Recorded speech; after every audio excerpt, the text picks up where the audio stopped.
So I will pass the microphone to our president, Riccardo Gussi, for his welcome comments. Okay. Okay. Thank you very much, Paul. So, dear photographer friends, ladies and gentlemen, thank you for your participation in this 17th event of the FIAP Photo Academy. And 17th event completely dedicated to all our women photographers on the occasion of the International Women's Day, which will be celebrated next Tuesday all over the world. As last year, I would like to thank all our women photographers for their incredible contribution, both from an artistic and organization point of view. And once again, I would like to remember all the women who have contributed to making FIAP one of the greatest photo organizations in the world. And in particular, I want to mention two of them, Madame Odette Brecher, the second FIAP president, and Madame André Denis, director of the FIAP Collection Service. Both are outstanding women who have worked for the good of FIAP without ever sparing themselves. My hope, and the hope of the entire board, is to soon see more and more women in FIAP. And that is why I'm officially inviting again all the members countries to give great visibility to them all. To all our female photographers and to all the 110 FIAP friends coming from 34 different countries over 5 continents present in this event, we have decided to offer today a unique and certainly unforgettable event. The life experiences and the incredible photos of a great humanitarian photographer, Lisa Kristine. Lisa's work has garnered widespread acclaim in the world of photography at the international humanitarian stage. She is the recipient of a Lucy Humanitarian Award, honoring the greatest achievements of master photographers. Thank you, dear Lisa, on my own behalf and on behalf of the entire board of directors for accepting our invitation. And I wish you great success for your presentation. And as always, I will now hand the floor to my friend and the director of FIAP Photo Academy online events, Paul Stanley, who will introduce our guests in more detail. So, dear friends, enjoy your event and see you later. Many thanks, Riccardo. I will keep my introduction very, very short. Enough to say that I remember a number of years ago being on vacation in California with my wife. And we were touring around. We ended up in Sonoma one day for lunch, and there was this wonderful gallery with some stunning, brilliant photographs in it, and it was the Lisa Kristine Gallery. And it's that image and the images that I saw and that gallery has remained with me ever since. So when the opportunity for us to host Lisa, this internationally renowned photographer, as part of this FIAP Photo Academy, when that arose, I thought this is brilliant. And I think even looking at Lisa's website would show us the range and variety and quality of the images that are there. So I'm going to just say, on behalf of everyone who's here, I'm going to give a very big welcome to Lisa, and we're going to say, I'm going to hand the microphone over to her. I'm going to stop speaking, and Lisa, you now have the floor, and you're more than welcome. It's fantastic to have you here. Well, thank you for having me to celebrate International Women's Day, which is a really important recognition in our world. So thank you so much for having me. I am going to share my screen.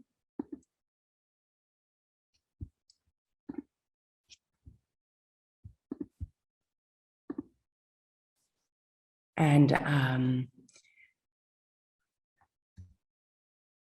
I want to start by, talking about my overall work.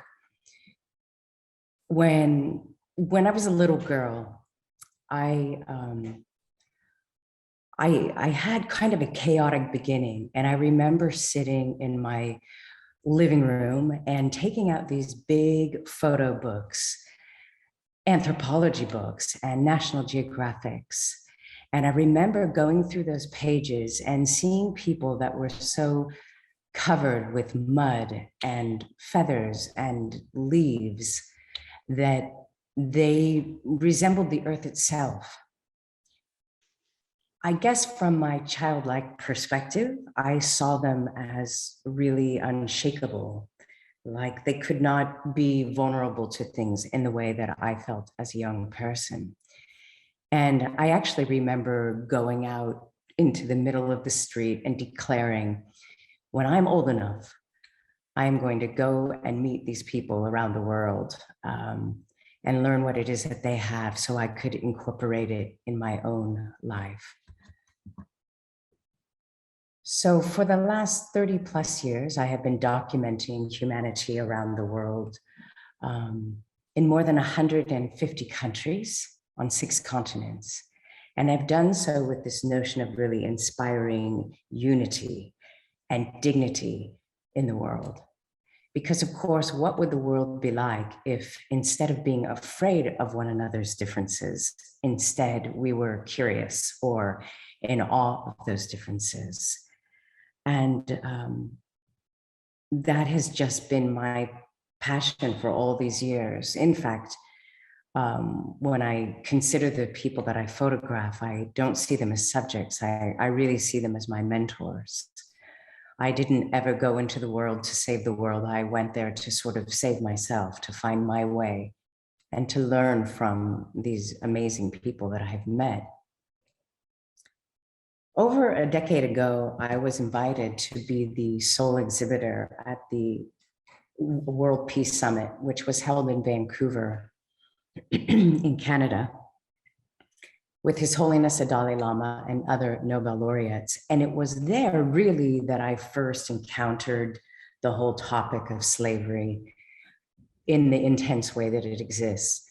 I had certainly known that trafficking existed, and I imagined that that was a smaller amount of people. But when I heard the number, 27 million, I was astonished, just blown away. And in fact, the number today is 40 million plus people that are enslaved around the world. It was a member of a board member of an organization called Free the Slaves that sort of gave me my first education on modern slavery. And I guess I felt a couple things. I was shocked that I didn't know about it. In fact, my whole occupation is based on observing people, of seeing people, and yet I had entirely missed it. And yet here are all these people that are enslaved. And the other is, I think I had a little bit of shame around it because of that.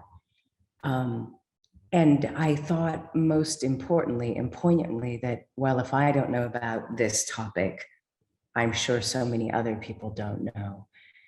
I couldn't sleep. I was so agitated, and I flew down to Los Angeles and met with the co-founder and director of Free the Slaves, Peggy Callahan. And that would begin me on my journey documenting slavery around the world. We had an incredible meeting, and from there I would go out and go to so many countries actually that I had already been, but this time really seeing the skeletons in the closet. I want to take you on that journey of what slavery looks like, how it happens, and I'll do so by sharing this work in segments of different types of forced labor.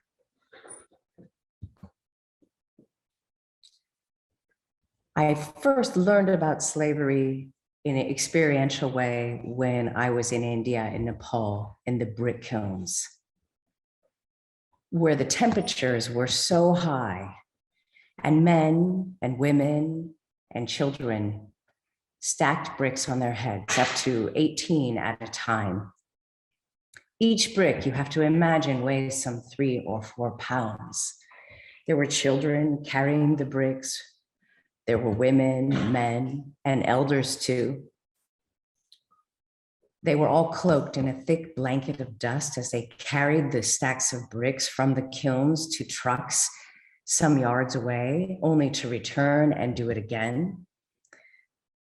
There were different strata of forced labor in the kilns, some people stacking, some people removing the debris from the top layer. You have to imagine that in some of these kilns, the temperatures were well exceeding 110 or 20 degrees. And the abolitionists who brought me in, who were both my translators and my guardians, were fainting and vomiting because of that severity. And actually, my camera became too hot to even hold. And I would have to run back to the cruiser, have the fellow turn on the ignition and pass my camera beneath the air conditioning to cool it off and revive it back to functionality again. But I thought to myself, you know, these people will never be treated like my camera under the air conditioning. They have to work enduringly for 14 to 16 hours a day. And it's pretty astonishing. Now, since the older people, the parents of children are forced to work this whole time, the children are left to their own devices. On Lake Volta in Ghana, there are maybe 20,000 children or more that are enslaved on its shores in the fishing industry. And I remember when I arrived there, I asked the abolitionists who were with me if we could go down and view the lake, just get a lay of the land, which I like to do before working. And this is exactly what I saw. I made this image and I thought it was very beautiful. And I commented to that point that, oh, look at these people are out there fishing, and they shook me and said, no, these actually, all these people that you see on that boat are all enslaved. The older boys were taken when they were young, but now that they have been working for the slaveholders for this amount of time, they are now managing the younger ones. And they do so with quite a harsh hand. They are under a great, force of what they have to do in the day. In fact, I met these boys at 5 a.m. when they were hauling in these enormous nets, but they had been working since 1 a.m. pulling in the nets. And when those nets are full, they can weigh upwards of 1,000 pounds, if you can imagine that. So there's loads of kids and older boys too that work to pull in these nets. Now, if they're, lucky enough to pull in a big catch, they'll load them up on the small boats, and then they'll go back to the villages where they are, living and working for them. And they don't really get to rest. They have to do domestic service around the village and the house. And the kids are, they're under a lot of pressure. You can see the kids, they love the young people because they have such nimble fingers and they're able to mend nets, pull out debris. And this, of course, is the value. The value inherently is in the fish, which is sold for money. And the people who are forced to work, who are trafficked in order to catch the fish, often get diseases and skin ailments from the severity of the amount of time that they have to spend in the water. Now, surprisingly, though these children are forced to work on the largest man-made lake in the world, they are not taught how to swim. And they're all working on this body of water in these tiny boats. I remember when we arrived on a bigger boat, accidentally the driver of our boat hit the front of this boy's boat, and it sort of lifted his boat, his canoe in the air, and he was so panicked. And I was trying to hang on to his canoe to set it right so he wouldn't fall into the water. But he was just petrified, and I felt horrible. Since Lake Volta is a man-made lake, there are skeletal tree limbs that rise up from beneath the surface. And as you might imagine, when they toss the big fishing nets out into the lake, they sometimes get caught on the tree limbs underneath the water.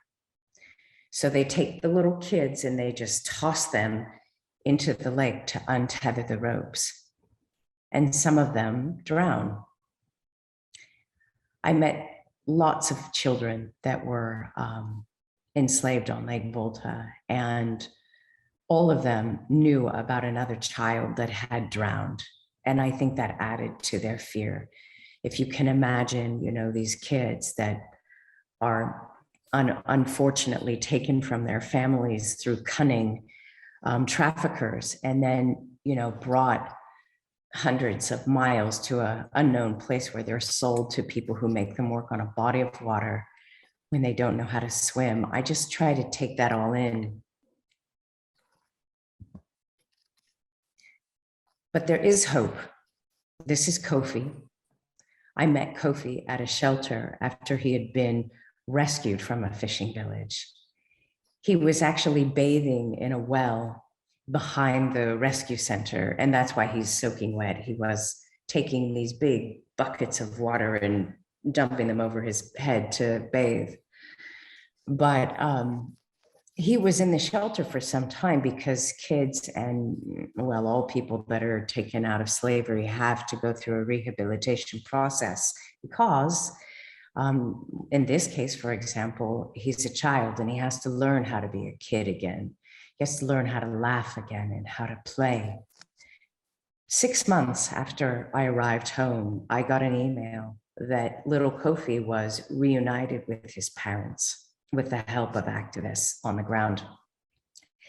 And I was so happy to hear about that. Not only was he reunited with his parents, but his parents were taught, you know, how to recognize traffickers, because traffickers are very cunning. In many cases, people are all offered false promises of an education or a better job, only to be, you know, lied to, of course, and trafficked hundreds of miles away from anything that they know and sold.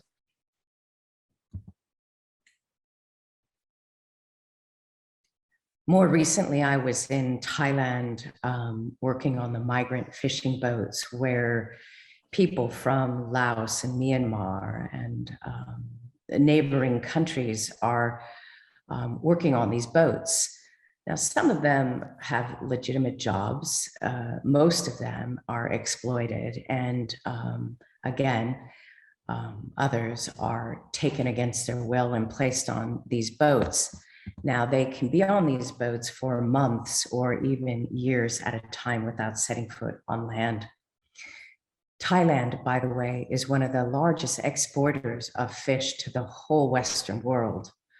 And I think about how we all knowingly and unknowingly participate in slavery every day by what we buy, by what we wear, by what we use in terms of devices, and by what we eat. And, you know, we all have a power to find out, to ask our grocer, you know, where does this fish come from, to try to make the responsibility of where our food and devices and clothing comes from will help us to gain power in ending this tragedy. You can see here they're passing the fish from the vessels up onto the docks, but they actually won't set foot on the docks often because they're not allowed to.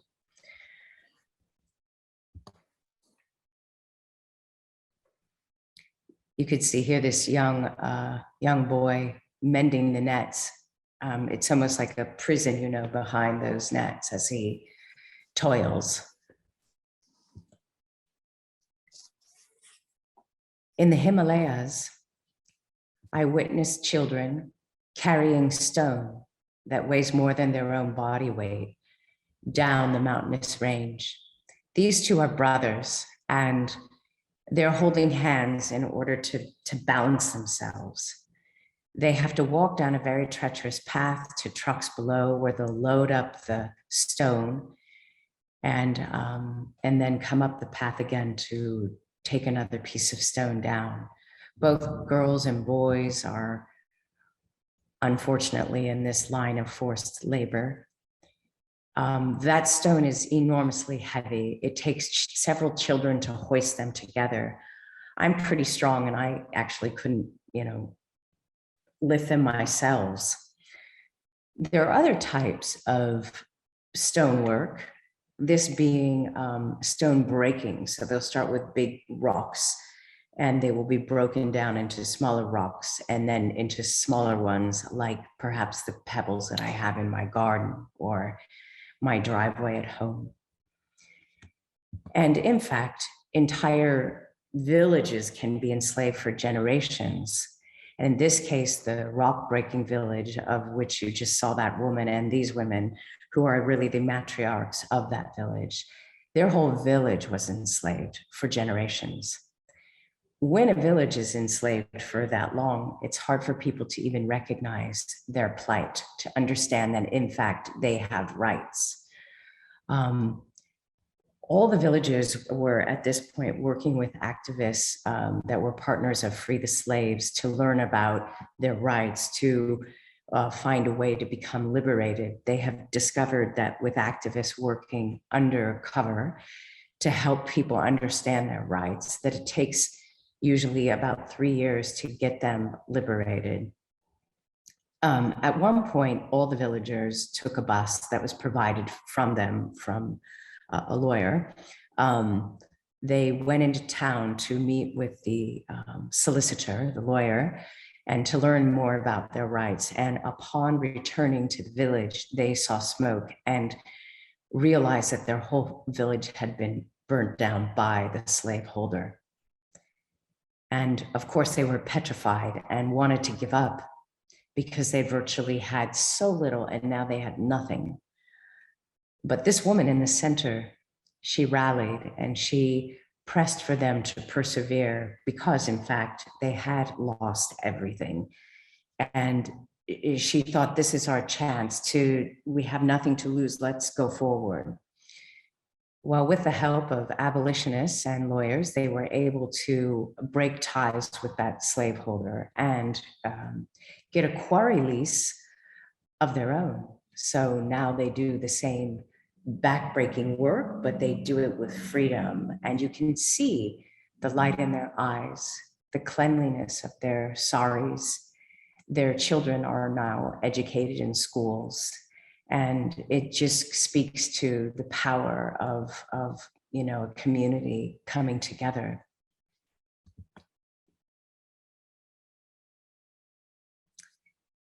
In Ghana, I went hundreds of feet down illegal gold mine shafts to document these gangs of miners that are forced to work underground. These mines go directly vertically into the ground and are held up by very slick tree limbs that have to be descended into the dark hole. When the men go down, they have three things: an empty bag in the hopes of filling it with gold.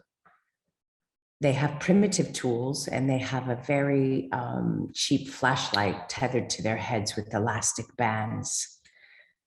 And they're intended to go down there for 72 hours at a time, 48 hours at a time. It's incredible. You can see here this image, which may interest you, how it was made, because it was hundreds of feet down that gold mine. Now, I had mentioned that they all have flashlights that are on their heads. So I asked the fellow enslaved people if they would take them off for a moment and shine them on this particular miner so I could make this photograph. Interestingly, when I made this photograph, I was 44 and this fellow here was 44 also. And I often think of him and I wonder if he's even alive. People fall to their death in these mines. They are illegal and therefore they're not aerated. There's no oxygen that's pumped into them. The shafts are not regularly taken care of so they can not only collapse, but they're also very slick from the heat of the earth. They're very wet and slippery. And I remember myself going down the shaft and my hand slipped and I had, you know, my camera swinging and I was petrified. And I remembered in that instant, this fellow that I had met a couple of days ago, before, that had fallen and, you know, broken his bones and his head, and he survived, but others don't survive. When they come out of the earth, they're soaking wet. They are so moist because of that severity of the heat. And it looks as though they just, you know, came out of a lake or a swimming pool because they're so wet. They call these miners gangs of miners in this profession. And that doesn't mean gang in the traditional sense that we think of when it comes to, you know, young adults that are wrongly down a path, but rather groups of men that descend and work on particular shafts of mines. Once those stones that come up from the ground, you know, they're brought up from the mines in the hopes of containing gold, all of those stones are transported to another location known as a pounding site. And you can see here all the men and the boys with these large iron objects that are very heavy, and they literally pound the stones inside of these big metal vessels to break them down to become like powder, where then the powder will be sifted. And you can see here that there are many young people that are forced to labor, and you could see the powder on his hand that is from the stone that contains gold. A lot of these men and boys that are working in the pounding sites are very strong, and you know, they look like Greek gods. But so many of them, I learned, within just a couple years, end up just shrinking down because of they're breathing in this constant powder that actually, you know, causes them lung diseases, and they just shrivel down to nothing. Of course, they have no right to doctors or any sort of health benefits, as you might imagine, and they're easily disposed of, and they just get more people that fall, unfortunately, into their plight. In this case, if you can imagine a region in Ghana being kind of like the Wild West in America in the 1800s, people actually save their money and go to this region in Ghana in the hopes of, you know, making it big in gold. And they have very little money and they spend it to arrive there in the hopes of getting a good job, which they've learned about.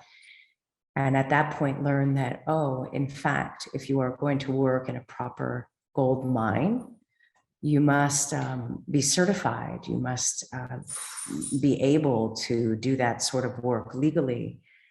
And that's when a trafficker can arrive and say, oh, you have no money. Why don't I lend you some so that you can survive? And not only that, but you can work for me in my mine. And in that moment, they're very willing to do that because they can get money quickly. And not only that, but they have a job. They can continue to make money and pay off this debt. But the debts usually have extremely high interest rates, and they are virtually impossible to pay off. In fact, they just grow and grow, and the people do not get out of slavery, but actually their children will inherit that debt, and therefore they can become slaves.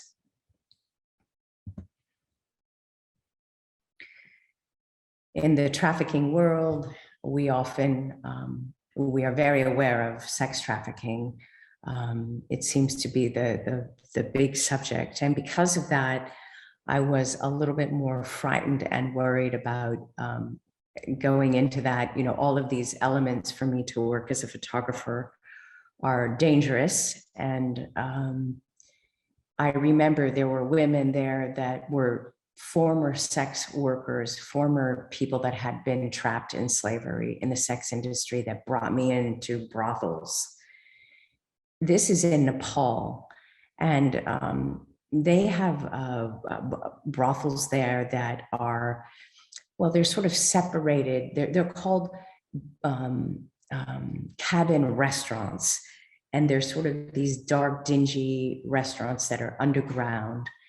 And there's lots of little rooms in there that are separated by boards and curtains, and each room has a number painted on it. Now, the people that work there, you know, their whole job is to please the men that come in. So the men arrive in, they go in their designated room, and the job of the women and even young people there is to get the men to drink more, to encourage them to order more alcohol and food. And in trade, the clients, the men, can basically molest the women there. So it is a brothel. When I was there, I saw, as you can see, you know, women and young people too. I even saw children and young boys that were working there, and it was very disturbing. I distinctly remember being in this particular brothel, and there's a very small window at the back, but not a window you could escape through. And I thought, well, there's one way in for me, and I have to make sure I can get out that way before the, you know, the traffickers would come back when I'm making these exposures. And then I thought to myself, but these people have no way out. They have no exit. And it sort of remarkably rises my confidence again and rids me of my fear in order to tell these stories of people. This is inside one of the rooms where you can see, of course, the small table on the ground, and then just a little mat, otherwise known as a bed, of course, that the workers are forced to have sex on. In India, there is an area called Sanagachi, which is certainly the largest brothel in India, likely in Asia, and perhaps even in the world. It's an enormous neighborhood in Calcutta where thousands and thousands of women are sex workers. In fact, the women that you see in this photograph down below are sex workers. They look, you know, pretty ordinary. The only thing that you would notice differently is that they have pretty loud makeup on. They have red lipstick and, you know, makeup.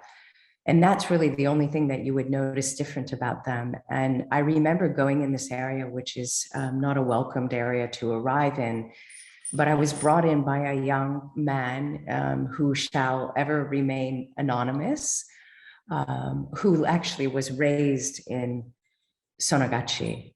And when we worked together, I had to follow him in a good 20 paces behind with my camera, of course, and tripod hidden in a sack on my back. This area is very crowded with people, and there's very small alleyways that zigzag through all of these brothels. So I'd have to keep an eye out for him where he was going. And when he would suddenly jut inside a door and go up the stairway, I would then follow him and meet him in a more private place. We were on the rooftop where I made this particular image. And it was a little nerve-wracking because if they catch you with a camera there, it's rather devastating. You can be severely beaten or even killed. I remember going into, you know, different brothels where I would spend time with the women, have tea, and, you know, gain a relationship with them so that I could make these portraits. Here you could see a woman and the buyer or purchaser of sex in the background. And I remember very sadly that, some months after I had returned back to California, I was in the studio and I got an email that this woman was found dead in the gutter outside of her brothel. And what's worse is that there was no attention placed on the investigation of her demise. She perished and nobody cared. And I think again about the value in this circumstance of trafficking and slavery. The value is really placed on the money that people are forced to make for the traffickers, for the slaveholders. But there is no value in the person who is forced to work, and they are, just dismissed. And it really breaks my heart. It has been commented on several times with my work on slavery that there's a form of beauty in it. And, I've always felt that there is plenty of horrific images in the world covering atrocities. And what I was interested in and continue to be interested in is that no matter how horrific a circumstance may be, that what I care to see in it is the dignity of that person, the value of that person. And that is how I work. In Bangkok, I think in Thailand, it's some 10% of the female population that is in the sex industry. So many girls are forced to work to feed their families, and others are trafficked from different places, from hill towns. And they have actual sex tours that go through Thailand, which breaks my heart. You could see in the background here, all the girls, often you could see they're wearing numbers so they can be pointed out to and purchased by calling on their number. In the United States, we have our own issues. I remember distinctly when I came out with my first body of work on modern day slavery that was made entirely abroad, that when I was sharing the work with fellow members of my own country, and the innocence, of course, of people not being as aware of slavery as we are perhaps today, we still have a ways to go. But people would comment, oh, those countries, those other countries, they have these issues and those governments, and that would infuriate me because, of course, slavery is illegal in virtually every country in the world, yet it exists in most every country in the world.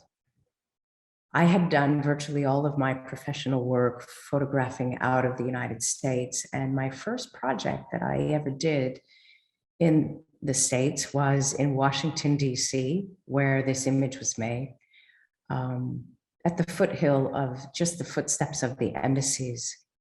I remember arriving there at 4 a.m. with, again, a woman that had been a former sex slave. And we went through DC. It was desolate. No one was up, no cars on the road. And we got down to this particular street, and it was bumper to bumper traffic. It was actually nighttime when I was originally there. And it was just petrifying, the amount of people, so many people. A few years ago, I started doing a project with the Galileo Foundation, John McGaffrey, and also a group of nuns under the Vatican called Talit Kum. And these nuns live in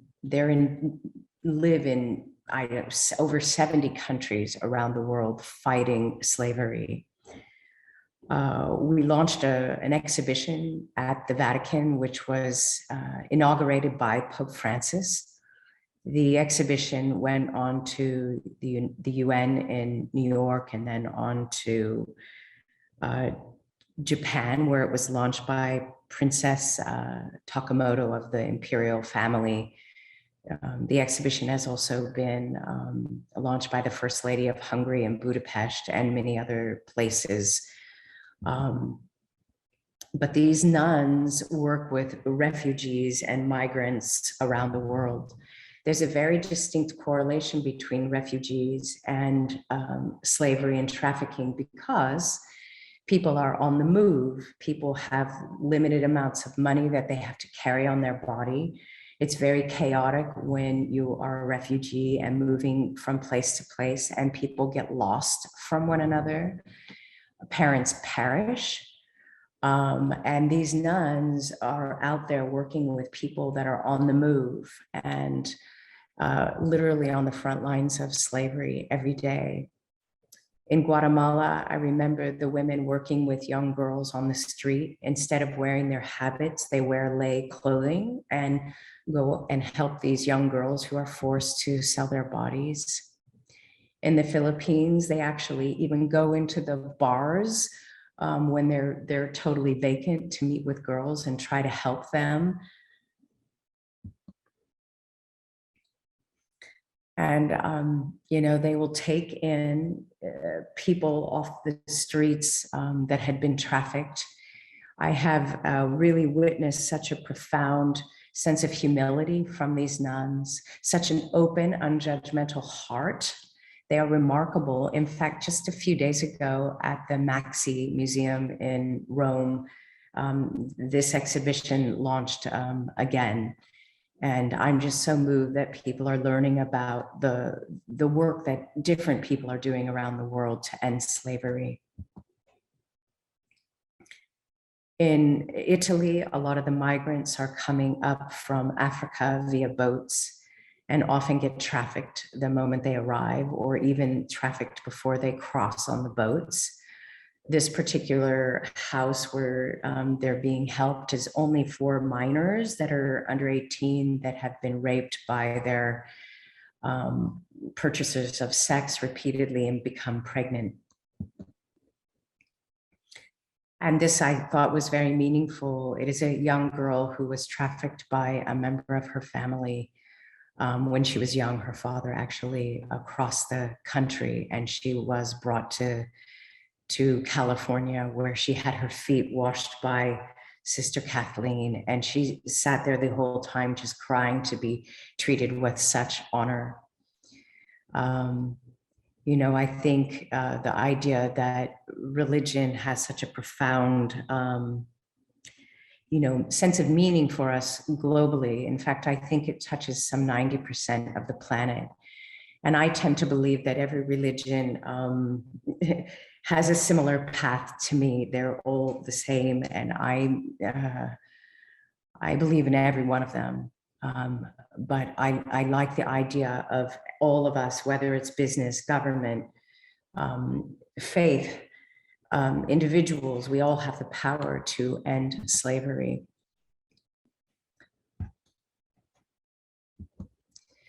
At the end of the exhibition, Pope Francis signed a few of my photographs that will be auctioned for charity to help the nuns who work with very little resources. When I was in the field, I always brought with me candles. I would stuff them in my bag, and wherever I would go, when it was safe for them, and it was safe for me, I made these portraits very quickly. And I told them through my translator that I wanted people to see them, that I wanted to tell their stories, and I promised them that I would express their plight and do everything in my power to share them with people like you, like anyone that is willing to look at them, to help them become liberated. This is just a list from my foundation's website called A Human Thread on things that you can do to end slavery. And with that, I will close my talk with you, who have so graciously listened to me, and move on to any questions you may have. Lisa, thank you very, very much for that. Absolutely brilliant presentation with some stunning, stunning images. Thank you. If you want to stop sharing your screen, that would be great, and then we can see all the little things of everybody. And if anybody has any questions that they want to submit to Lisa, please just send them in on the chat. I'm just looking at the chat, waiting for the questions, Lisa, and I see comments in from everybody, really basically thanking you for sharing the wonderful images and for bringing to our attention the exploitation of helpless people, and how grateful people are for you being here and sharing this with us. One thing that I was wondering is you have some images there in color and you have some images in black and white. What is the thought process behind your decision to determine whether it will be a color or a monochrome image? Yes, I determine it really when I'm there. It's how I see, whether I see something in black and white or in color. I sort of in that instant, you know, grab stuff to make that particular thing happen. I have noticed in hindsight over the years that a lot of my work is monochromatic for some reason. Like even when you see the fellow stacking bricks on his head, it's all orange. And in my other work, which I have shared very little of today, a lot of it tends to be monochromatic. Like it's kind of interesting to me, but I just feel it. I feel it. I work very instinctually. I worked hard when I was younger to get my technique down and to, you know, to do so much so that that could fall away in the background. And then the way I see becomes very instinctual now. Some other questions coming in. Two people have asked basically the same question, which is, do you pose the subject and do you ask permission or do you just go and take the photograph? Right. That's a good question. So this whole body, I always ask permission. And with my entire body of work, I sit down with community members or anyone before I ever pull out a camera to ask permission. And then I very quietly work around people. In the case of modern day slavery, all that body of work that I've shared with you is made in very limited amounts of time, like 10 minutes at a time, because of the lack of safety. I am ushered in by abolitionists that are working undercover with these people and therefore have garnered their trust of me in order to make those images. In that case, with the exception of the candle images, I don't pose them. In fact, I could not interact with them at all. I actually was given instructions that I couldn't stop them from working, or not that I would want to, but that I had to really be mindful of their safety and keep a distance. Not a physical distance, but not interrupting them.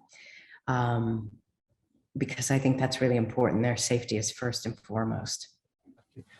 One of our people here is saying, what do you do for the sake of your mental health when you're in the field? Yes, well, I've learned it's all about balance. At one point, especially after Washington, D.C., I had a pretty dark experience, and in some other instances, pretty scary experiences too. And when I practice only that work on seeing the underbelly of society, where, you know, I've witnessed some pretty horrible things, it's very easy to get hopeless and depressed because you see it's $150 billion industry annually.